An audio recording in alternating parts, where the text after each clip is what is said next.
अस्सलाम वालेकुम नादरीन, उम्मीद है आप खैरियत से होंगे। आज मैं तीन इश्यूज़ पर बात करूंगा। उस इशू पर नहीं करूंगा जिसका आप इंतज़ार कर रहे हैं।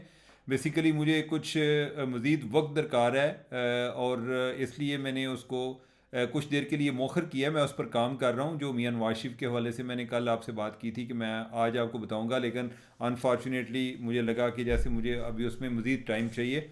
तो बाकी जो तीन इश्यूज़ हैं जिन पर मैं आज बात करना चाह रहा हूँ वो हैं कि मौलाना फजल रहमान और इमरान खान के दरमियान बढ़ती हुई कुर्बतें, क्या सबब क्या है। और दूसरी बात, बुशरा बीबी ने शिकायत की है कि उन्हें अडयाला जेल में खाने में शायद कोई तेज़ाब टाइप कोई चीज़ दी गई है।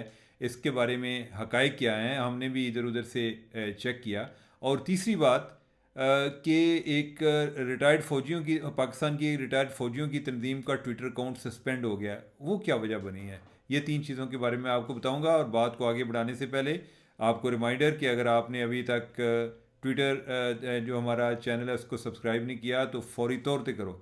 और दूसरी बात, अपनी टल्ली ऑन करके रखा करें, जो बेल है, नोटिफिकेशन बेल। और वापस मैं आता हूँ, मौलाना फजल रहमान और इमरान खान के दरमियान बढ़ती हुई कुर्बतें, जो पहले उनके राब्ते हुए हैं। आज जब तक आप व्लॉग देख रहे होंगे उस टाइम तक वो मीटिंग भी एक हो चुकी होगी। ये कैसे मुमकिन है? ये बज़ाहिर आपको शायद आप महसूस करें या ना करें, ये बड़ा एक आग और पानी वाला मिलाप है। ये तो मेरा ख्याल है कि जो मौलाना हैं उन्होंने इससे ज़्यादा किसी ने इमरान खान या उनकी पार्टी के बारे में सख्त रवैया इख्तियार नहीं किया था। या दूसरे अल्फाज में आप ये कह लें कि मौलाना का जो वोट है वो इमरान खान की नफ़रत की बुनियाद पर भी है।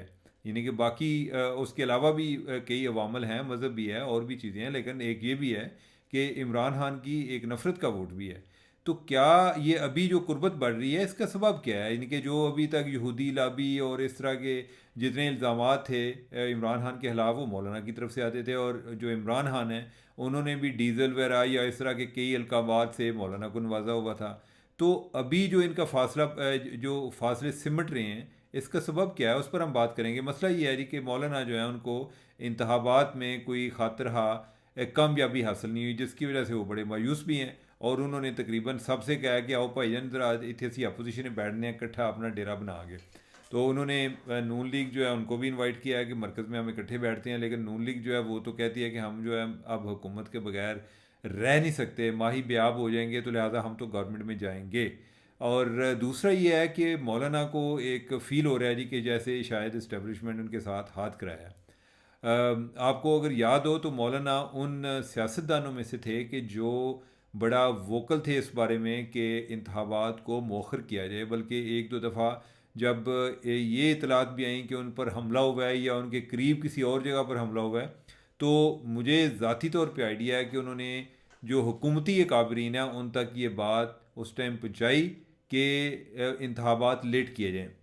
अब यह है कि बज़ाहिर जो है वो कहते थे कि उन्हें दहशतगर्दी से ख़तरा है। लेकिन यह है कि जो एक साल उधर भी केयर टेकर गवर्नमेंट रही, तो जो केपी में भी लोगों की पीटीआई के हवाले से शिकायत थी, वो फिर जो एक पीडीएम के ख़िलाफ़ शिकायत में तब्दील हो गई। और चूँकि मौलाना उसका हिस्सा थे और जो इधर गवर्नमेंट थी और उनके जो आपने जो उनके समधी हैं वो उधर गवर्नर भी हैं।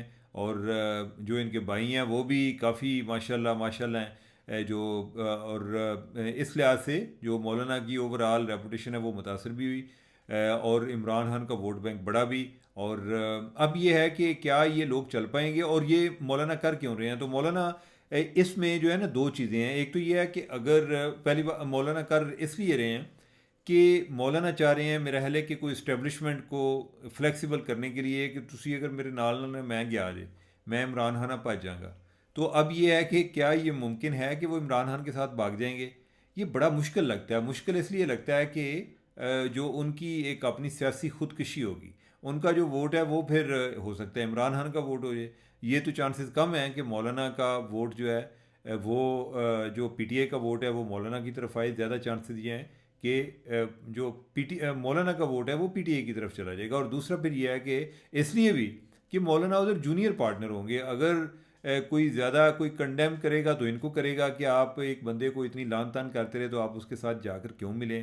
दूसरों को तो नहीं होगा, वो तो कहेंगे जी हम तो सीनियर पार्टनर हैं। ठीक है, इवन जो इन्होंने अभी पीपल्स पार्टी के हवाले से इनकी बातें चल रही थी, तो उसमें भी जो पीटीए वाले वो कहते थे कि अगर वो हमें ज्वाइन करेंगे तो हम तो सीनियर पार्टनर है ना, यानी कि हमारी तो बात नहीं होगी। लोग उनको पूछेंगे कि भाई तुसी किथे, यानी कि कुड़कुड़ कितले थे, अंडे कितले, आप क्या कर रहे हैं। तो ऐसा अब जो है ना ये मौलाना के साथ होगा, और ये मौलाना के लिए बहुत सुसाइडल होगा। और ऐसा भी है ना कि दोनों का एक ही जगह है जिधर से उन्होंने वोट लेना है, केपी से। तो पीटीआई के लिए तो बाकी जगह हैं मौलाना की, उसके अलावा बलूचिस्तान के अलावा तो कोई ऐसा जगह नहीं है। सिंध में कोई थोड़ी बहुत उनकी प्रेजेंस है, लेकिन बहुत ज़्यादा नहीं है। तो अब यह है कि जो इनके जो राब्ते हो रहे हैं उसका बज़ाहिर मकसद यही लग रहा है कि इस्टेब्लिशमेंट को ज़रा झांसा देना या उनको डराना कि भाईजान मेरे नाल कोई गल कर लो, नहीं तो मैं जा रहा था।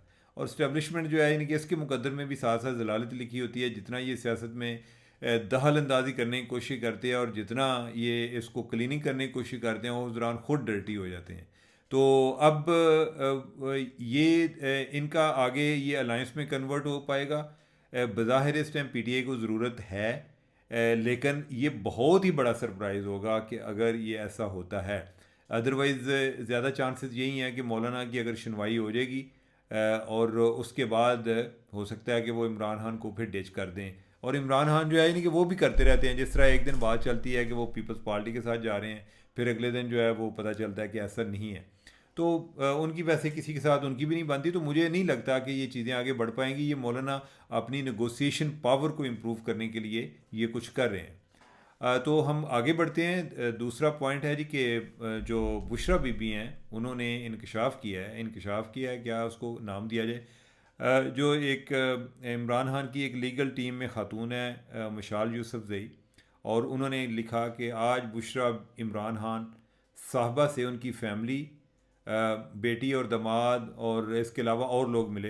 तो बुशरा बीबी ने आज इंकशाफ किया है, खौफनाक इंकशाफ किया है कि उन्हें खाने में कोई तेज़ाब टाइप की कोई चीज़ को मिलाई गई थी, जिसकी वजह से, यानी ये उनका अंदाज़ा है कि कोई एसिड टाइप की चीज़ थी, जिसकी वजह से उन्हें पिछले 5 दिन से शदीद तकलीफ़ है। उन्होंने कहा कि मेरे पेट में जैसे आग लगी हुई है, मुंह और गले में जैसे शदीद छाले हैं, और कुछ खा नहीं पा रही, स्वाय सूखे टोस्ट चाय या पानी में डबो के खा रही हूँ। वो शदीद तकलीफ़ में थी, उनकी जान को शदीद खतरा है, उनका जल्द अज जल्द मेडिकल चेकअप कराया जाए। अब यह है कि बुशरा बीबी की जो बहन है उन्होंने भी कोई इससे मिलता जुलता ट्वीट किया। और उन्होंने मरियम रियाज, उनका नाम है मरियम रियाज भट्टू, जो बेसिकली बुशरा बीबी का इमरान खान के साथ जो रबता हुआ था वो मरियम के ज़रिए हुआ था। मरियम जो है वो उधर दुबई में होती हैं। तो मरियम रियाज ने जो ये बातें अटारनी वाली वो भी लिखी हैं, और साथ उन्होंने लिखा है जी कि उधर जो एक वुमेन पुलिस कांस्टेबल थी उसको भी चेंज किया गया। यानी कि मतलब ये है कि उसको चेंज करने का मतलब ये है कि वो किसी मिशन पर गई थी और अब उसका मिशन पूरा हो गया है, या उसने किसी के कहने पे ये किया और जेल हुकाम को इस बारे में पता चला तो उन्होंने उसको उधर से हटा दिया है। तो लिहाजा कुछ दाल में काला काला है। तो अब यह है कि मैंने फिर इस मामले में जेल हुकाम से भी पूछा। मैंने कहा कि क्या कोई ऐसी बात है। उन्होंने कहा जी कि ऐसी कोई बात नहीं है। आपको पता है कि जिस तरह खान साहब वो भी पहले शुरू में ये कहते थे कि मुझे लगता है कि मेरे खाने में कोई चीज़ मिला ना दी जाए, और फिर हाई कोर्ट से कोई ऑर्डर वगैरह भी लिए थे कि किस तरह का खाना उनका होगा। उन्होंने कहा कि इससे ज़्यादा इसमें कोई हकीकत नहीं है। मैंने कहा कि ये छोड़ें, हकीकत तो आप लोग क्या ये कहेंगे जी कि इसमें कोई हकीकत है, आपने तो हमेशा ना करनी है।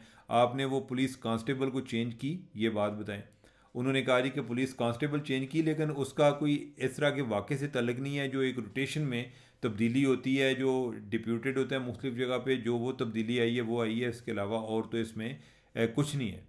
और फिर मैंने तीसरी बात पूछी। मैंने कहा कि चलें, ये भी एक इम्पॉर्टेंट चीज़ है कि अगर उनके साथ ये मामला हुआ तो उन्होंने कोई आपको कंप्लेन की है या कोई मेडिकल चेकअप कराया है, ये चीज़ें तो होनी चाहिए। तो आपने क्या उनके बारे में कोई लुक आफ्टर किया है, उनका कोई मेडिकल उनको चेकअप कराया? तो जेल हुकाम का ये कहना था। उन्होंने कहा जी कि हमारे पास उन्होंने अभी तक कोई कंप्लेन ही नहीं की। अच्छा, ये बात बड़ी वैसे हैरान कुन है कि अगर आप एक तरफ अपनी बेटी को बता रहे हैं कि आपको कोई मसला चल रहा है और आप हैं भी जेल में, और आपको कम अज़ कम उधर इन्फॉर्म तो करना चाहिए, कोई थोड़ी बहुत तो दवाई लो। अगर तेज़ाब नहीं भी मिला तो फिर भी तो कोई अपने कोई छाले वगैरह मुँह बने ने उन्होंने तो कोई इलाज होना चाहिए ना। तो ये जो है ना, मेरा ख्याल है कि इसमें कोई एलिगेशन वाला एलिमेंट भी है। और मैं इस बुनियाद पे सिर्फ कह रहा हूँ कि अगर कोई वाकई ही प्रॉब्लम है तो आप तो उधर अपना कोई प्राइवेट डॉक्टर भी अफोर्ड नहीं कर सकते। जब ऐसी बात है तो आप जो जेल के डॉक्टर हैं, कोई कम से कम उनको एक चांस तो दें कि वो आपको आकर देखें, और उससे बाद आगे पता चलेगा कि ये या एटलीस्ट ये है कि अगर आपको कोई ट्रीटमेंट की ज़रूरत होगी तो आप ट्रीटमेंट लेंगे। तो हम तीसरे पॉइंट की तरफ चलते हैं, जो कि बड़ा एक इंटरेस्टिंग है कि एक पाकिस्तान एक्स सर्विसमैन सोसाइटी है, उनका ट्विटर अकाउंट सस्पेंड हो गया। अच्छा, ये क्या मैं आपको बताऊं, बड़ी एक दिलचस्प कहानी है इसके पीछे। और जो असली तंजीम है उसका ट्विटर अकाउंट सस्पेंड हो गया है, और जो इस टाइम नाजायज़ कब्ज़ा किए हुए हैं ट्विटर अकाउंट पर, उनका सस्पेंड नहीं हुआ। अब स्टोरी कैसे है जी? स्टोरी चलती है, आप 2018 में जाएं। 2018 में जनरल शुएब, अमजद शुएब, और जो आदिल राजा हैं, मेजर आदिल राजा, ये प्रेसिडेंट और सेक्रेटरी जनरल बने, मुंतखब हुए इस तंजीम के, किस तंजीम के? पाकिस्तान एक्स सर्विसमैन सोसाइटी के। और 2011 में उन्होंने उसके बाद इलेक्शन कराने से इनकार कर दिया। आपके नॉलेज में आया नहीं कि बाकी जगहों पे जो मुल्की लेवल पे इलेक्शन है उस पर तो वो काफ़ी शोर शराबा कर रहे थे, लेकिन जो अपनी तंजीम है उसको उन्होंने छोड़ने से इनकार कर दिया। उन्होंने कहा जी कि इलेक्शन, यानी जो भी वजह उन्होंने बयान की, लेकिन उन्होंने इलेक्शन नहीं कराए। और इनके जो एक ताहियात एक सरप्रस्त हैं वो हैं जनरल चिश्ती। जनरल चिश्ती ने इनको लेटर वगैरह लिखे कि भाईजान ਤੁਹਾਡਾ 3 साल ਦਾ अरसा कंप्लीट हो गया और आप इलेक्शन कराएं और घर जाएं, या आप इलेक्शन में आके कंटेस्ट करें अगर आपको लगता है कि आप दोबारा जीत सकते हैं। उन्होंने वो काम नहीं किया। उस टाइम जो ISPR वाले हैं उन्होंने कोई थोड़ी बहुत इनकी कोई मदद कर रहे थे, कोई मेरे ख्याल है कोई ऑफिस के लिए कोई जगह दी हुई थी या कोई मुलाजम वगैरह दिए हुए थे। और जब ये दोनों लोग जहाद पर निकले, अमजद शुएब साहब और जो आदिल राजा हैं, उन्होंने वो चीज़ें जो हैं वो भी विड्रा कर ली इनसे। अब यह है कि उनके पास इख्तियार तो कोई ना रह गया, और आगे जाके जुलाई में मेरे ख्याल है जुलाई 2023 में इलेक्शन हुए। लेकिन इलेक्शन क्या हुए कि उसमें जो उसके प्रेसिडेंट थे, नए प्रेसिडेंट, वो हैं general Qayyum, general Abdul Qayyum, lieutenant general Abdul Qayyum, जो कि नून लीग के सेनेटर हैं। तो वो मुंतखब हुए, यानी अनअपोज मुंतखब हो गए। और इसी तरह कोई नेवी के कोई लोग थे, वो कोई सेक्रेटरी जनरल और सीनियर वाइस प्रेसिडेंट के ओहदों के लिए वो आ गए। अब यह है कि इख्तियार तो इनके पास आ गया, या एक लेजिटिमेसी तो इनको मिल गई, लेकिन इनको हैंडल नहीं मिल सका। ट्विटर हैंडल जो है ना, उस पर फिर उसको जो आदिल राजा है ना, उसने फिर रक्षे की तरह चलाया है। और आपके नॉलेज में होगा कि कोई रिसेंटली पिछले दिनों एक स्टेटमेंट आई थी कि पाकिस्तान एक्स सर्विसमैन सोसाइटी ने जो इंतखाबात में धांधली है उस पर शदीद गमो गुस्से का इजहार किया है, और उन्होंने आर्मी चीफ और DGISA के इस्तीफ़े का मुतालबा किया है। तो ये बेसिकली वो पढ़ने से तो है भी ब्लू टिक लगा हुआ है। आजकल तो वैसे ब्लू की कोई शनाख्त नहीं है, तमीज़ नहीं है, बहुत सारा हर बंदे ने ब्लू लिया हुआ है, पता ही नहीं चलता कि असल कौन है और नकल कौन है। तो उन्होंने ये किया, और अब यह है कि वो देखने वाले लोग कह रहे थे जी कि एक्स सर्विसमैन सोसाइटी ये कर रही है। बेसिकली ये आदिल राजा कर रहे थे।